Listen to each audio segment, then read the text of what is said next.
All right. So my name is Leanna Lopez. I want to thank you very much for everyone joining us tonight.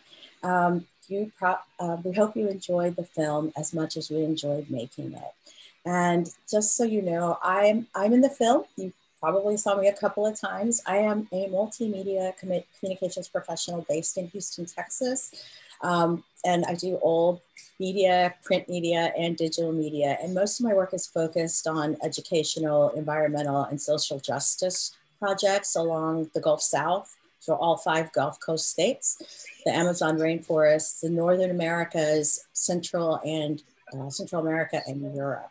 And we are joining tonight. IEN is hosting this film and panel discussion, and we're talking about the Indigenous values and how those are reflected in colonial law, which at the time they are not. So there's a project, The Rights of Nature, or Rights of Mother Nature, that Casey Camp is deeply involved with, which we will be talking a little bit about as well. Tonight's screening will be supporting IEN's work in Indigenous Environmental Networks, the Film Impact Campaign, which is part of this whole series of screenings. And also it's the other folks that we're supporting tonight are 2 Indigenous communities in Nicaragua who were hit by 2 of the strongest storms out of the 2020 hurricane season, which were Iota and Eta. We ran out of names, so I started to start using the Greek language. And so tonight, for our talk about the rights of Mother Nature and Mother Earth, we are joined by Casey Camp Hornick, who is one of the film protagonists. She will be opening us with a prayer in just a minute, but she is the hereditary drumkeeper of the Women's Scout Dance Society of the Ponca Nation of Oklahoma. Because of her work there, the Ponca Nation was the first tribe in the state of Oklahoma to adopt the rights of nature statute and passing a moratorium on fracking on tribal lands. And if you don't know Tom Goldtooth, which, he's been a leader of IEN for quite some time, since the 1980s. He's been involved with environmental related issues and programs working within tribal governments in developing indigenous-based environmental protection infrastructures. And he works obviously worldwide on policy advising to indigenous communities and other communities on environmental protection, and more recently on climate policy focusing on mitigation, adaptation, and concerns of false solutions. And we also have Chief Ninoa Hunikoi with us, who's presented the analysis and the wake-up call that's been issued by the Hunikoi people, who, along with other indigenous groups, are considered the guardians of the Amazon forest in Brazil. I had the chance to meet him when we were in Germany together, which is where I got this lovely shirt. So I'm very happy that you're here tonight, Chief Ninoa. And then I am going to now turn this over to Casey Camp to start us off with a prayer. Thank you all for joining us tonight. Natia, it's good to be here with everyone tonight. And I want to acknowledge my relatives, my younger relatives, my relative Tom Goldtooth, my relative Chief Ninoa, and of course Liana and our interpreter Colin. And ask you to overlook me speaking in front of you and to add your energy to the prayers that we might offer tonight to gather us together. Now, burn a little bit of cedar and sage here to try to make things right and invite this sacred fire to be part of our prayer. And also our relative, the water, and Jinga. I think we say it the same way in our languages, relative Tom, but portions of Mother Earth that are here at this time. Want to remind all of you that are here with us today that witnessed this film, that the things that you saw are the lives that we carry and live in all the time.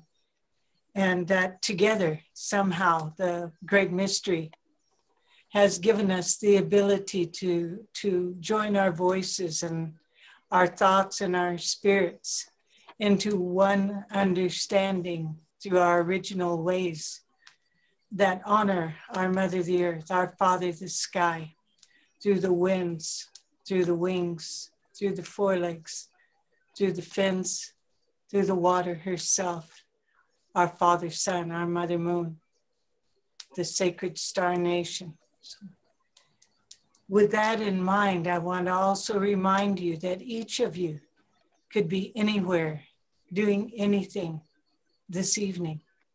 And yet for some reason, we're drawn together. And that's an important sign that we're meant to be together, that we're meant to share this little short period of time together and to put our energies towards the healing of ourselves. And in doing so, the healing that we owe, this debt of deep gratitude to our Mother Earth and Father Sky to give back to them.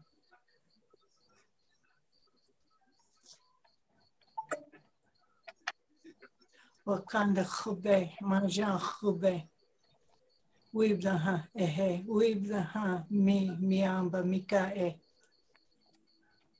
Wibdaha ni huhu khira dachte. Majan. Great mystery, Earth Mother. I want to say thank you. And I say thank you. Thank you for the sacred moon, the Father Sun, the winds that blow, the deer and the other forelegs, they, the buffalo, the sacred water that it comes from the milk of our Mother Earth that she nurtures us with, for the finned ones that live within her,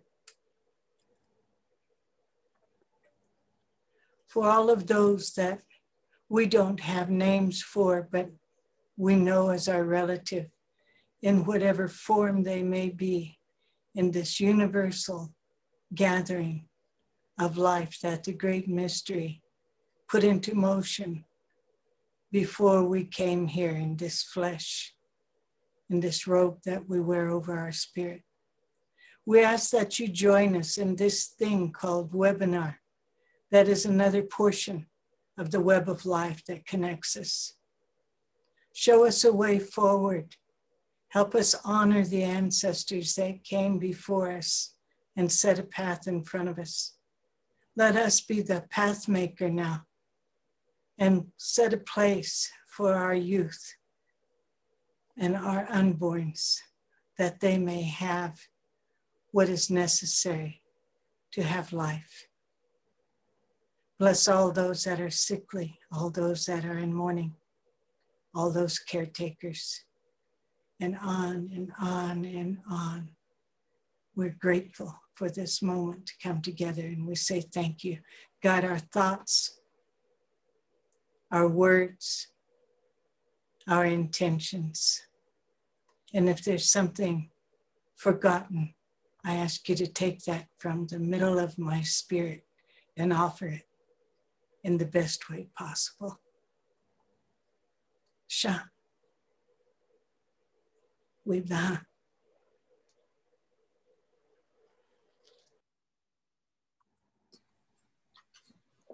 Thank you for that, Casey. I always love when you open prayers like that, with our panels of prayers like that. They're so calming, especially after the information that you've taken in from this film. I'm going to go, usually I would say, Tom, I would introduce you and let you speak first, but I think what I'm going to do tonight is go into the direction of how far folks have come to join us on the webinar. So I'm going to start off with Chief Ninoa Hunikoi. And I want to thank you so much for joining us. It's always nice to see you. I have not spoken or caught up with you recently, and I know that there have been some events happening. There have been protests, there have been more encroachment on the land. Can you give us an update on what's happening right now in your area? A little bit about your work.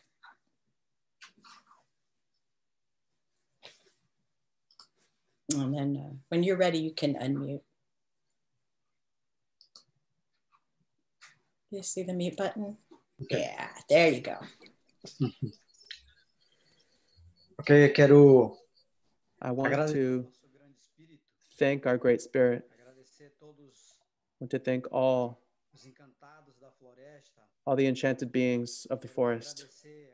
I want to thank all my brothers who in this moment are accompanying us.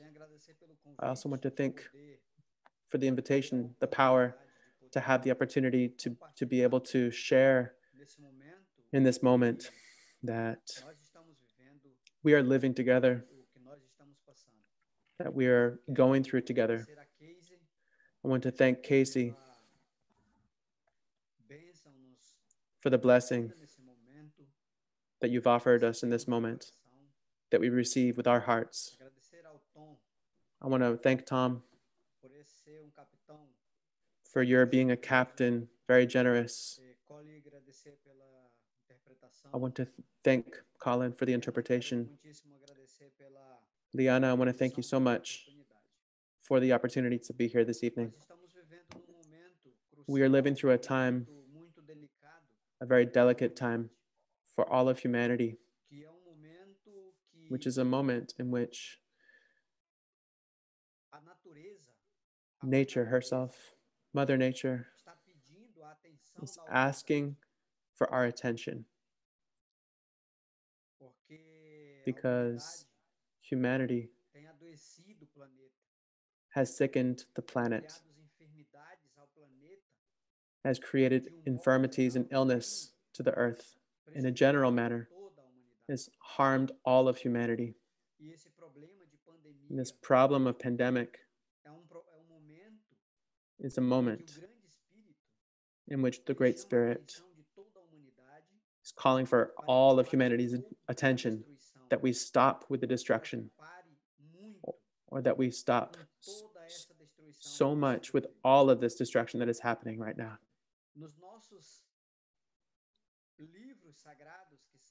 Our sacred books, who are our elders, have always taught us that we must respect Mother Nature, we must respect all of this planet as a space of life, as a place of love, as a place in which it was made for life to exist. And unfortunately, action of mankind, of little faith, of mankind, of poor sensibility, human sensitivity, have developed a mechanism for destruction. And today we see clearly all that is happening right now. We have searched to create a human consensus that this model of development, this model of globalization, this modernization of technology has affected directly the life of all of humanity. In the Amazon region of Brazil, we have a government which has used all of the manners, all the techniques and tools to end the rights, environmental rights, as well as the rights of Mother Nature, principally the rights of the guardians of Mother Nature. It has searched for ways to employ a great industrial complex of the Amazon for exploitation of oil, of mining, of dams, extractive logging, and principally for agribusiness. And this has affected directly the communities and the earth generally. There are great mechanisms which the United Nations has sought to dialogue with government, with the industries, with the intention to reduce the pollution. But the mechanism, for example, of carbon credits will never be able to reduce because it is in the great global interest of the multinational corporations, of the banks. And this struggle that we are facing is day to day in our lives. 6 days ago, the Brazilian government made an auction of more than 100 different oil complex sites in Brazil, oil drilling sites, where there will be 16 drilling sites within the Brazilian Amazon rainforest. This is a huge threat to all of humanity because the Amazon has its importance of its contribution for as a global good. And the government has sought to destroy that. They have been attacking and assassinating leaders. Many leaders have been killed this year of 2020, and they have not had any accountability. That's what's happening right now. But a message, a very, very real message. We've been opening our minds, our eyes, and our hearts so that we can take a different kind of attitude to stand up and make sure that our future generations have well-being, have a guarantee of quality of life. Because if we do not, many, many humans will continue to disappear. Many other pandemics will happen. Nature, the forest, cannot be seen anymore as a place of commerce. It is a sacred space. It is a place of life, of love, of harmony. And so they cannot make it into a marketplace, into a commodity. That's what humans need to wake up to. And that good, the common good of humanity is Mother Nature. Who puts food in our day food on our plate every day, the air we breathe, the water that we drink. We could enjoy all of this without making them mercantile commodities. Long live the planet, long live the guardians of the planet, long live the Amazon rainforest. May we plant trees in the entire world, all over. Let us develop our campaigns of tree planting. Let us repopulate the rivers, bring the rivers back. Let us save the springs of the rivers. We will not allow Mother Nature to be seen as a commodity. Hush, hush. Thank you. Those are some powerful words. And yeah, it's very nice to hear from you again. And thank you for joining us tonight. And of course, on our panel too is Tom Goldtooth. And just so you know, we are taking questions. We'll try to answer as many questions as we can that come in from the audience. You just need to put them in the Q&A along the bottom of the chat. You can see or along the bottom of your screen, there's a Q&A option. You can click Q&A and ask a question there. Hello, Tom. How are you? Thank you so much for joining us. It's always nice to see you in person, kind of virtual reality here. Can you tell us, it's been a long time since I've been able to catch up with you as well. And I know that there's been some changes and some serious things happening at the, international level. Can you fill us in a little bit on some of your most prominent projects at the moment? Sure, it's good to see you again, and it's really good to see my relatives Casey Camp and Chief Ninawa, and to everyone that's listening. The Bethlehem in Shle, World Dakota Basha Shichin. A happy day. Chante Washtea, La Pecha Use Apado. Dakota Chaze, Makupi, Matro Awayakapi, Miye. I spoke to my relatives, the Grizzly Bear Nation, and it's always good to hear my younger brother, Ninawat, speak, because it triggers in me the original instructions that we've been given by our elders, by our people. And when I took this position with the Indigenous Environmental Network in 1991,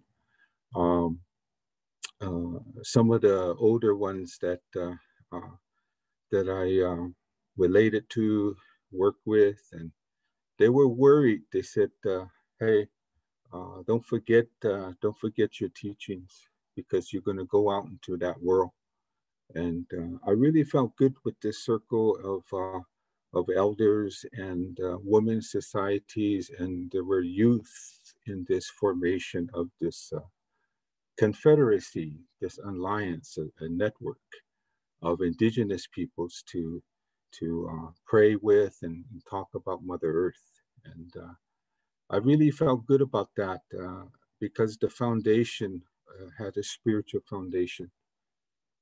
As I got more involved with two worlds. The white man world of federalism, they have their own laws. They have environmental protection laws and standards, environmental health laws. And I started to focus on that to get a better understanding on their legal system. How I already have an understanding on how the white man thinks. But as far as the legal system, where they say they're protecting the environment, I talked to people about that. And one of my grandfathers said, you know, when you talk about the environment, it's spiritual. It's spiritual. You know, they don't understand that. They forgot that. But it's spiritual. When we talk about the air, we talk about the water. We talk about pollution prevention. Even when these federal agencies are evaluating the impacts, the effect of some kind of development, is that spiritual work.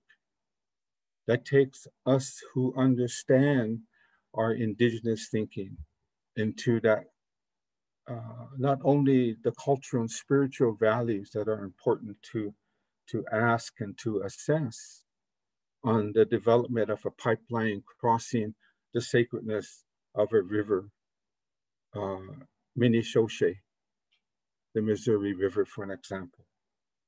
It kicks into gear that two world, that duality of thinking that we exist in this modern world as indigenous thinkers, indigenous peoples that are continuing to lift up our traditional indigenous knowledge. But also it brings in the issues of our rights, our inherent rights as indigenous peoples. So that's that duality that we have to face. So right now, we have people on the front line right now here where I live in northern Minnesota. Line 3, the corporation is Enbridge.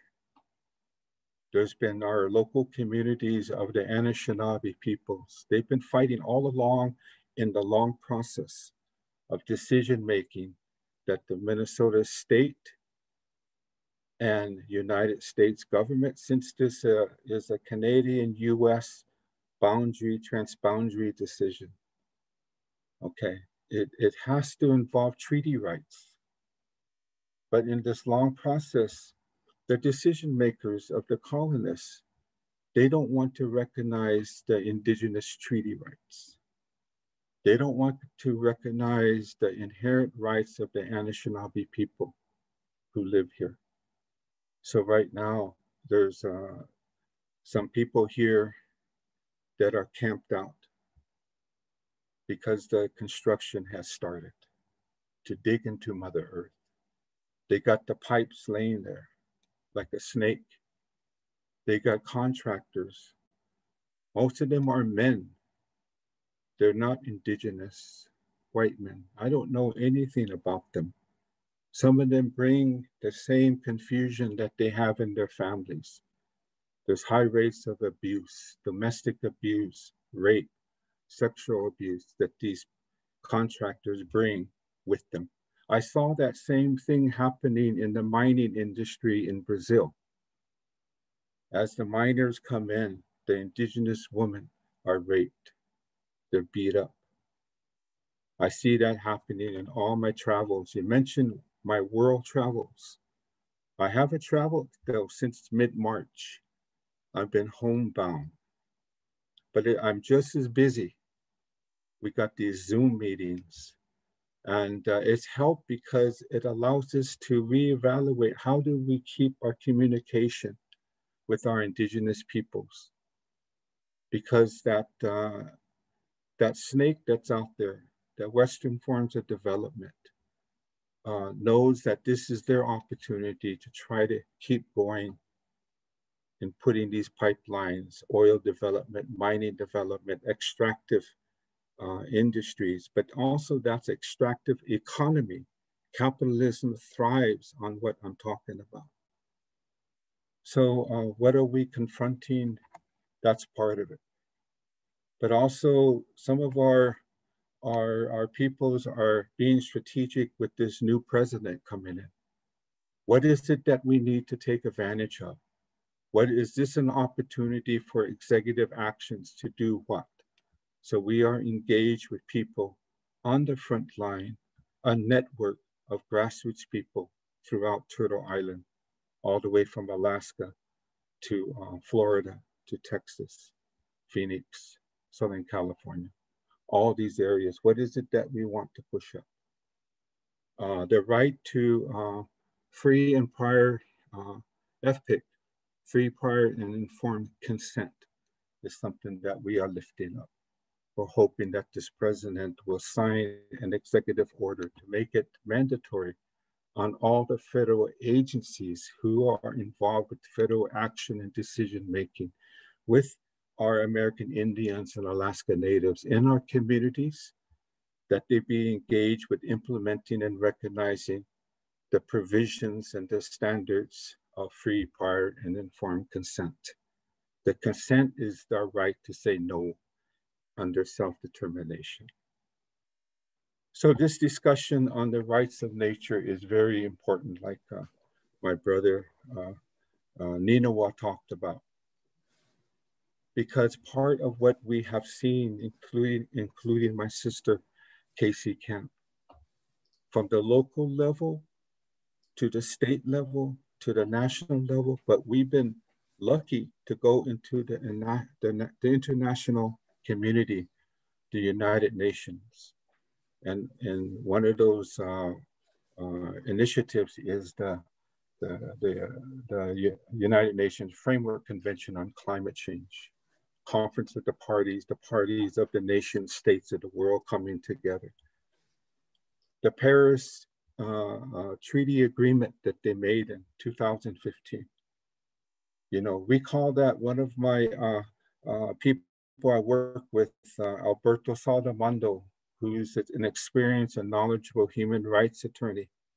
He was one of the drafters of the UN Declaration on the Rights of Indigenous Peoples. Coming out of Paris in 2015, he said, this Paris Accord is nothing but a treaty agreement. And as you look into it, it's full of false solutions, of carbon market, carbon pricing scenarios. And there's even confusion in this country with a lot of the environmental organizations. They don't understand that these carbon market solutions that they're talking about, cap and trade, carbon offsets, carbon tax, carbon dividends, polluter pays mechanism does not cut pollution at source. It's a greenwash. Chevron and these corporations buy themselves out of it. They're not cutting emissions, they're expanding, like in Richmond, California. It affects my brothers for the Sariaku. This movie went into Ecuador. They are facing deforestation. They're facing all these issues we're talking about. And what has come in there is these big, large NGOs, environmental groups, the World Bank, and they're promising big money. Just give us your trees. What? Give us your trees? Yes. We're going to utilize the carbon in the trees. We're going to protect your trees that way. And we told them years ago, you know where the money is coming from? It's not coming from the World Bank. It's coming from the polluters. They're buying themselves out of cutting back emissions. Carbon trading. Anytime you engage in any kind of commodity in the trading system of the world, Wall Street, anywhere, you got to determine whose property right that is. It's a property right issue. Before you trade air, carbon, before you trade methane, greenhouse gases in their system, you got to determine who owns that. So it's a commodification, privatization issue, and that's happening throughout the world with biodiversity, conservation. Mining companies are buying themselves out of taking responsibility in mining, raping Mother Earth. They're not taking responsibility in many of these areas that we're talking about. But now they're starting to use conservation offsets to offset the destruction they do in one area, Mother Earth, in another area, they say we restored the Earth. So they offset their destructive activities. So they look good in an ad in National Geographic. They said they have offset the damage they have done. But this is a form, again, of disrespect of our Unchimakam, Mother Earth. It's a disrespect to life. It's a disrespect to the air, to nature. This is why we joined the Global Alliance on Rights of Nature. Casey has been to many of the meetings that we've had, our tribunals, to where we have tribunals to hold these perpetrators of the Universal Declaration on the Rights of Mother Earth. We hold the perpetrators guilty, an act of crime against Mother Earth. So it's very important, this discussion, because in the movie, the foundation of the mentality of an extractive economy, an extractive industry, and the governments and the financial mechanisms like the World Bank, they're all part of this. It's a part of dominion of the sacredness of Mother Earth that they brought with them. The dominion over our women, that was hundreds of years ago they came, and the dominion over the creative female principle of the natural laws of Mother Earth and Father Sky. This is indigenous knowledge. This is why this is important to talk about. So development of the earth jurisprudence, the development of earth laws, the development that were you in New Zealand, they recognized the personality, the rights of the personality of the Waikanae River. These are important steps in the movement. But it puts a challenge to us as well, is to work with that, because this is a door opener that we can continue to lift up our rights, because we are still fighting in these countries and these governments in Oklahoma, in Minnesota, in North Dakota, South Dakota, for laws that recognize the rights of our personality as well as indigenous peoples, our inherent relationship. This is a relationship issue. So maybe as this movement grows on recognizing the rights and the personality of the water, of the river, our hope and our prayer is that the dominant society will say, Along with that, there's no separation between the rights of Mother Earth and the rights of indigenous peoples. It's one and the same. We cannot separate it. So that's some of the challenges that we are working on. How do we assert our rights, our laws as indigenous peoples in this movement on the rights of nature, the rights of Mother Earth, that the colonial governments will recognize? So that's what I wanted to kind of lift up on where we're at right now. And we have to continue to fight an extractive economy, a system. We got to work to keep fossil fuels in the ground. That's very important. No fault solutions like technologies, geoengineering, where they want to capture the pollution that the industry is creating and capture it. And then they're going to use like a straw and blow it back into Mother Earth to capture it and to sequester it into the earth. Who gave these people, the industry and the governments and the financiers, permission to do that? Did they consult with Casey Camp and her people, Chief Nineveh? Did they consult with us to have ceremony to see if that is permission was given to us by Mother Earth? The companies keep going. Fracking issues, I'm sure my sister's going to talk about that.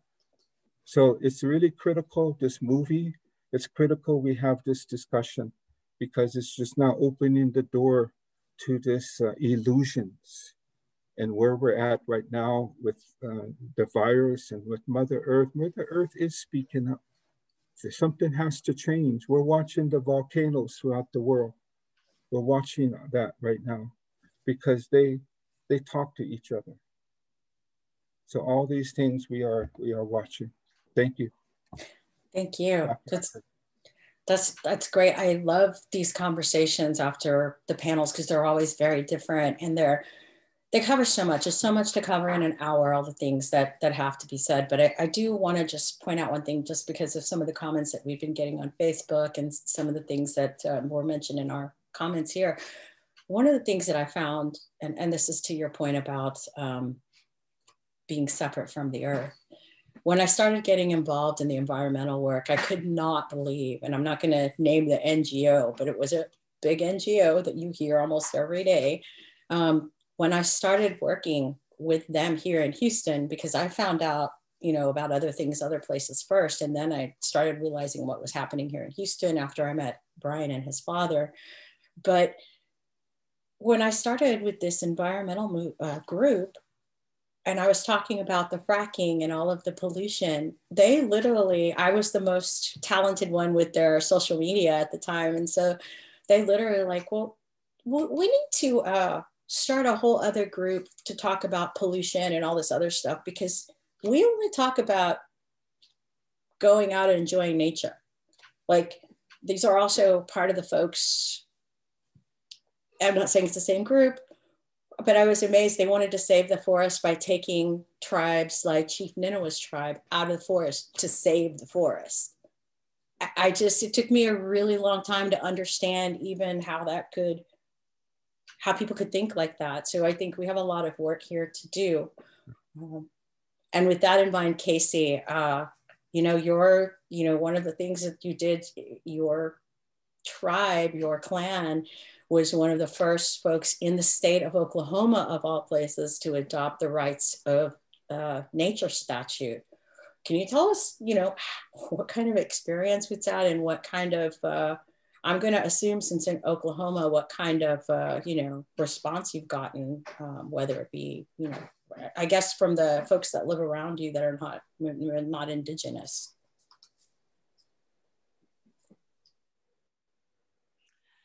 Thank you. And thank you to Chief Nineveh and to my younger brother for their wise words. Spiritually, Chief Nineveh has an understanding that always speaks directly to my heart and spirit.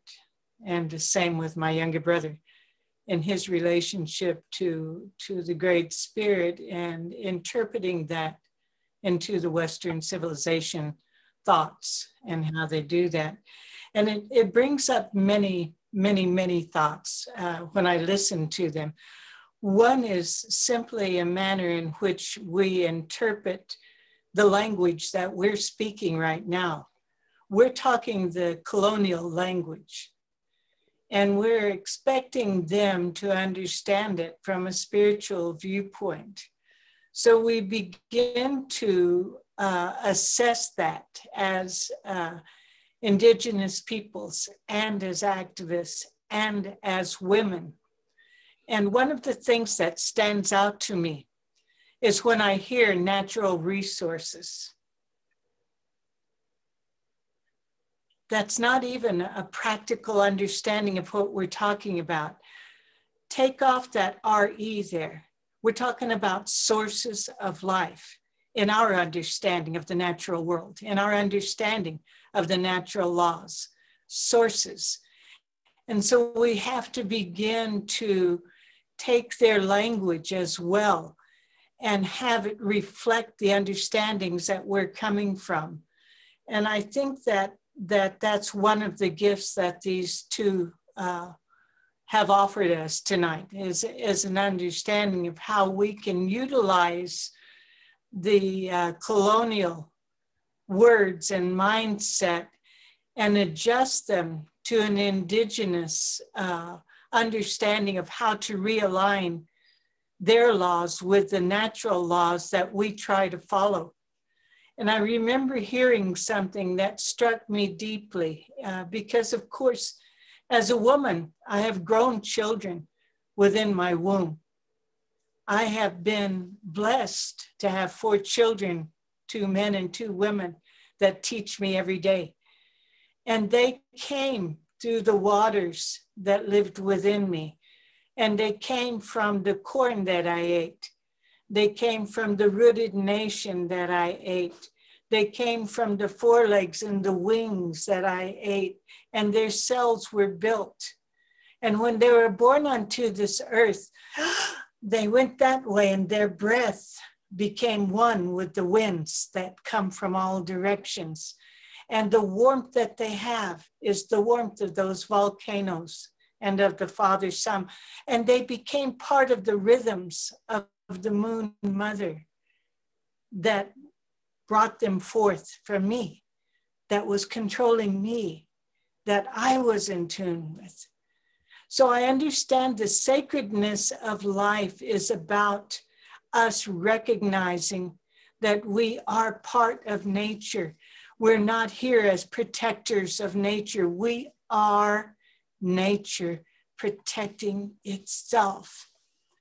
And it's so vital that we come from everything with that. So when it became a time that I was on the governing body of the Ponca Nation of Oklahoma, it was easy to help to put those into words. You know, our attorney, Jason Amott, our business committee, and our people, many community gatherings with movement rights. Tom came down. And we talked about this many times prior to that. How do we recognize what the natural laws are?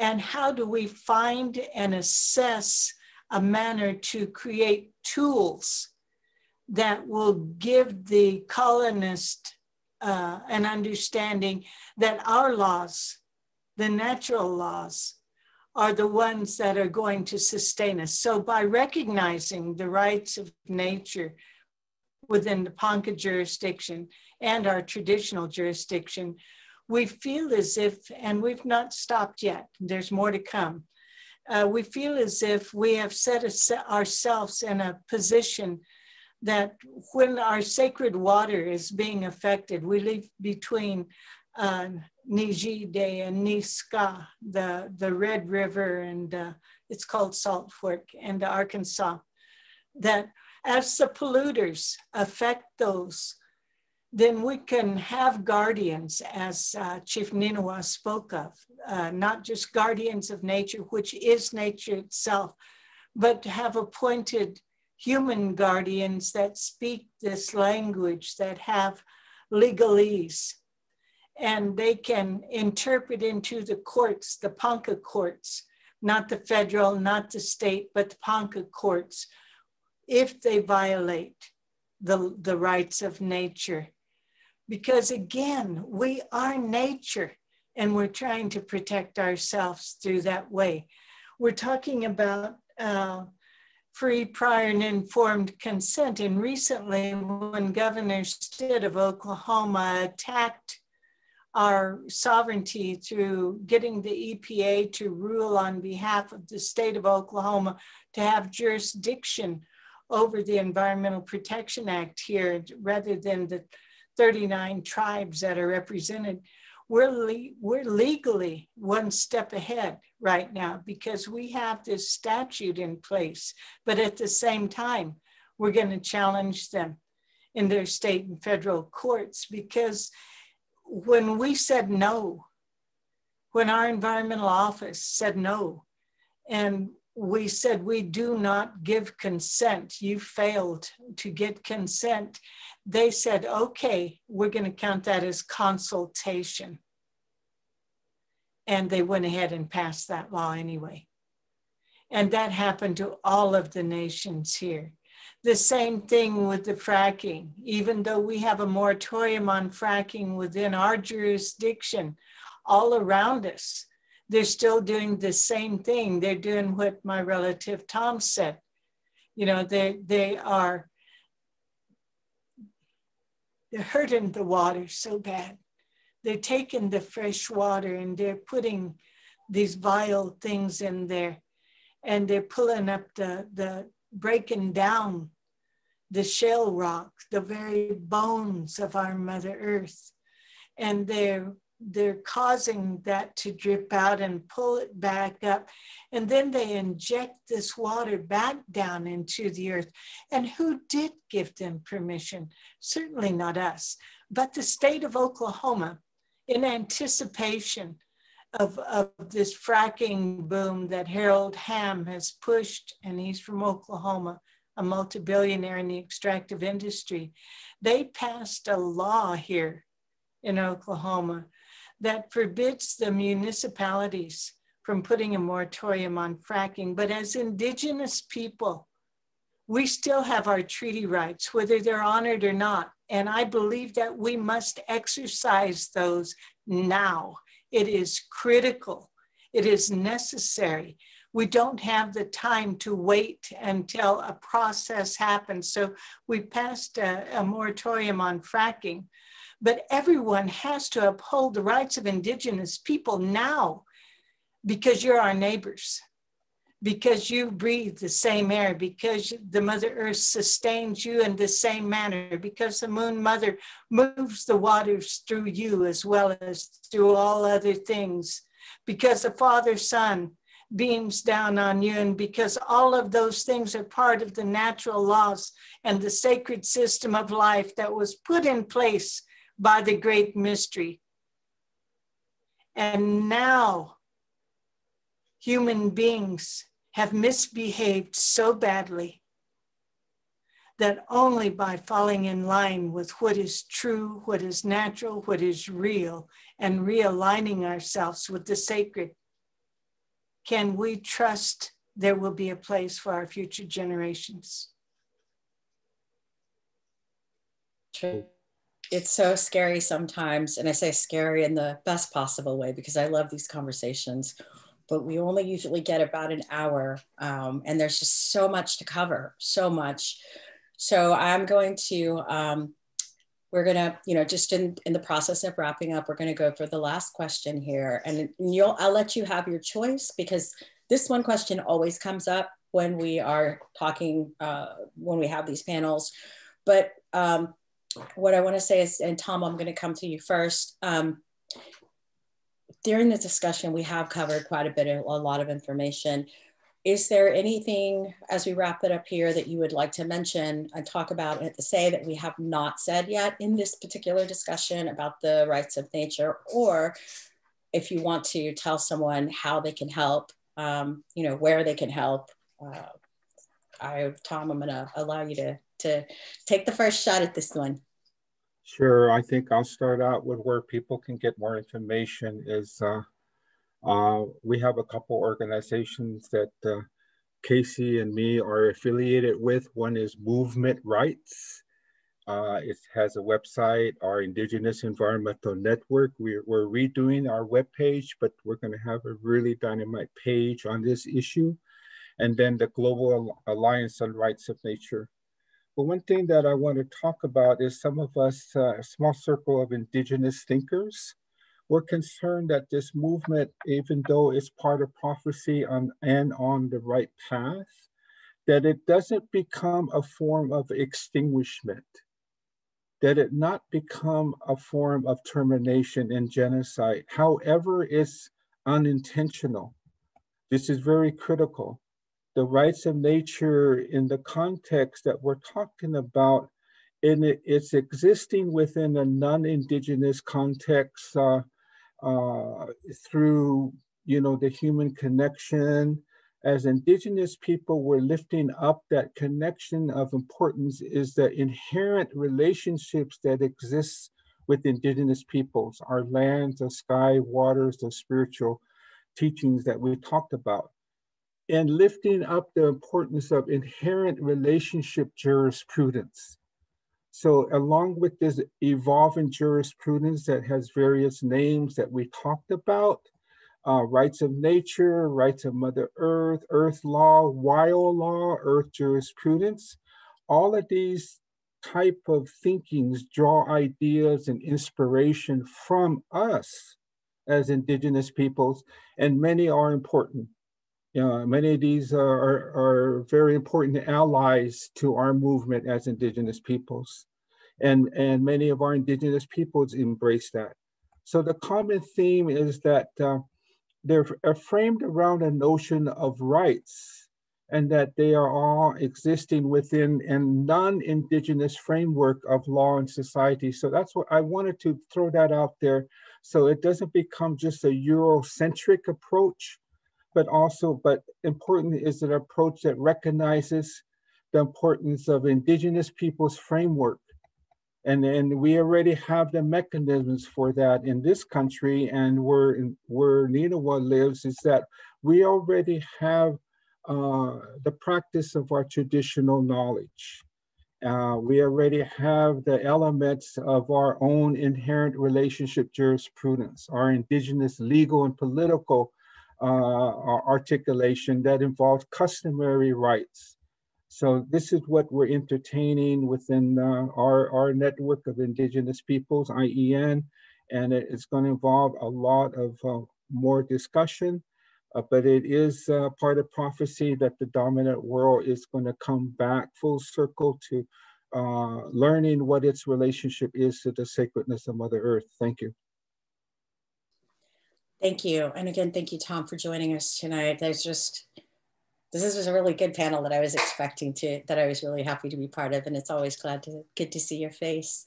Chief Ninawa, when we're wrapping up here, I know, can you tell us, maybe is there something that you would like to say that we haven't covered, or how can folks help? Ajudar.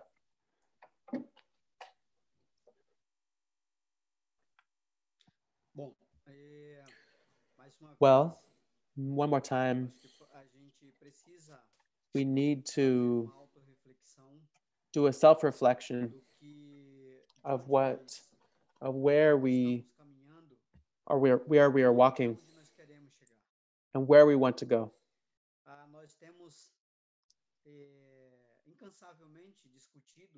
We have tirelessly spoken to people about the importance that they have to defend our Mother Nature. We must defending our Mother Nature is defending our very lives, because the planet Earth is like our body. And among all these questions of how to protect Mother Nature, what attitude we should take, based on the suggestions that we have made of discussing globally discussing nature, Mother Nature as a form of rights, having rights. And the suggestion is of rights because nature, she has the right to live in peace. As we live, as we humans are part of her, but sometimes we struggle for our very survival, for our relationship of well-being, but we have to walk towards the well-being of nature as the source of rights, as the subject that gives us life, that is responsible for our existence, of the existence of this planet. If they destroy the water, the forest, the animals, we humans will also end, and people don't have a single moment of their life to reflect on this. It's very important that it be valued. Those who are holding these sacred ways of knowing, because the holders, the guardians of these ways of light, are who are carrying this message of Mother Nature for all humanity. We are knowledge keepers who, among all these billions of human beings that we have on the earth, a least fraction are those who have that connection, who will truly understand, because the majority will understand of the profit of their industry, of their company, the great machine that they have to build.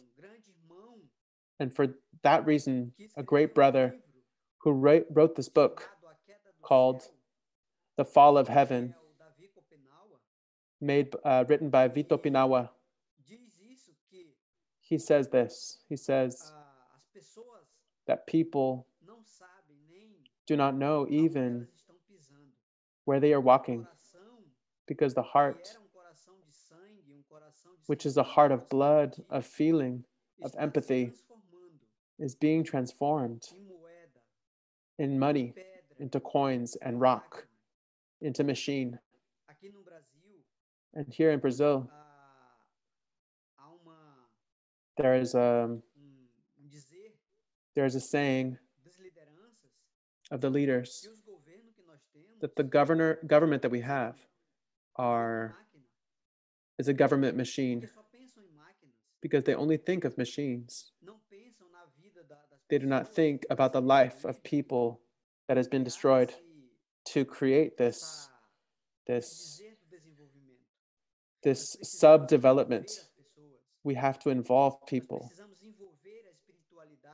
We have to involve the spirituality of the people, so that people do not leave, so that they stop loving other humans, plants, medicinal plants, our animals, to love a machine, a tractor, a plane. We have to work on this within people. But who is thinking that the people who are today will change their hearts, will change their minds? We will be fooling ourselves. The transformation will be through the moment in which we re-educate this new generation, the children who today are growing up, who are being born, who truly can bring this transformation. We are doing our part, and as a warrior, as a messenger of our people, to bring this message. It's very important that people have in mind that the traditional ways of knowing, considered to be indigenous people, are not knowledge systems from books. They are not knowledge systems of universities. They are knowledge systems built from generation to generation of relationship that is truly connected with Mother Nature. In the prophecies, in the teachings who are sacred, they say They put so much on the vision, so much truth of the power of the four sacred beings, spiritual sacred beings, of the water, of the earth, of the fire, of the air.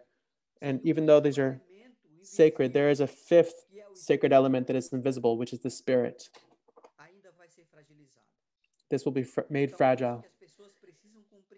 And that's what people need to understand, that we must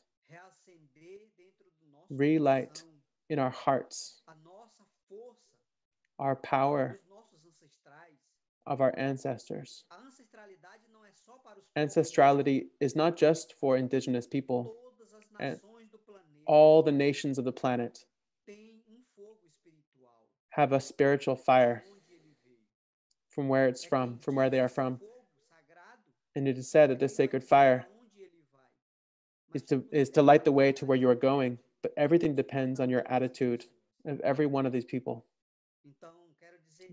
And so I want to say that to finalize. Thank you.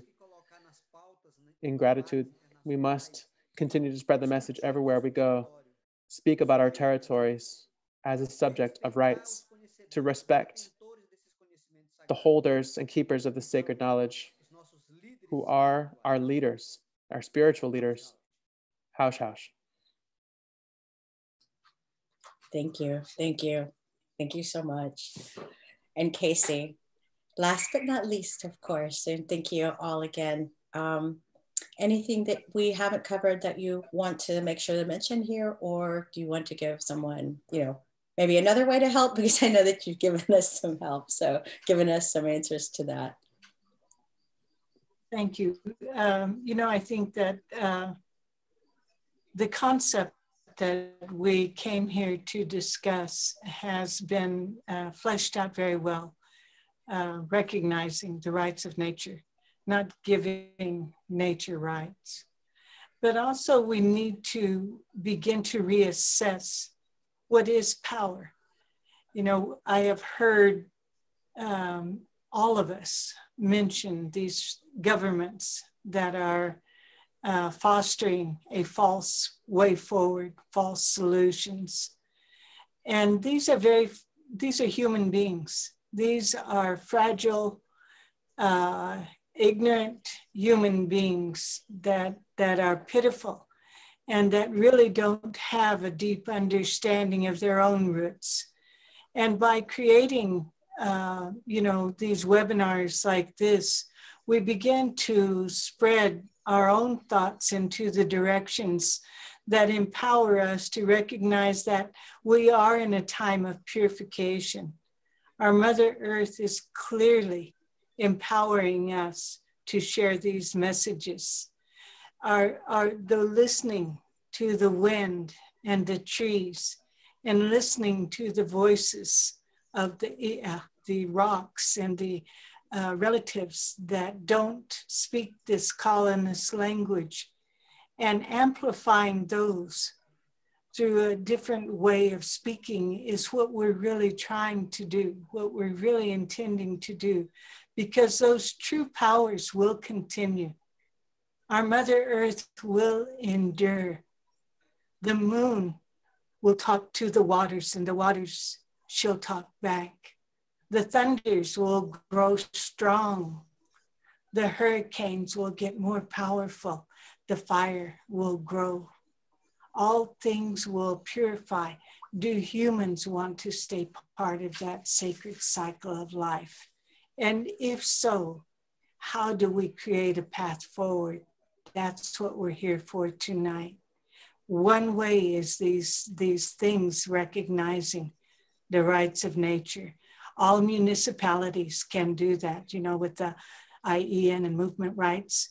We started something here among the Ponca, for the Ponca, that reflected where we are, where the Creator has asked us to be. But across and around Mother Earth, other nations, other indigenous peoples, other waters, other winds, other earths are speaking and saying, interpret for us, talk for us, move for us, do for us. And that's what we need to do. We need to set aside those ones who are speaking in an ugly way, who are doing in an ugly way. Quit empowering them. Acknowledge where power lies and amplify that voice in whatever way that we need to do. I'm so honored to be on this particular panel tonight. I feel full, and I say thank you. Wibla. Thank you all. Oh, I think that's appropriate here. Thank you all for joining us. I really was looking forward to this panel. Just so much knowledge here and so much power between the three of y'all. I really, really appreciate you taking the time to talk to us after the film. And I'm sure I'll be seeing you again soon. Thank you. Have a great night. I thank everyone for joining us, and I hope you've learned a lot here tonight.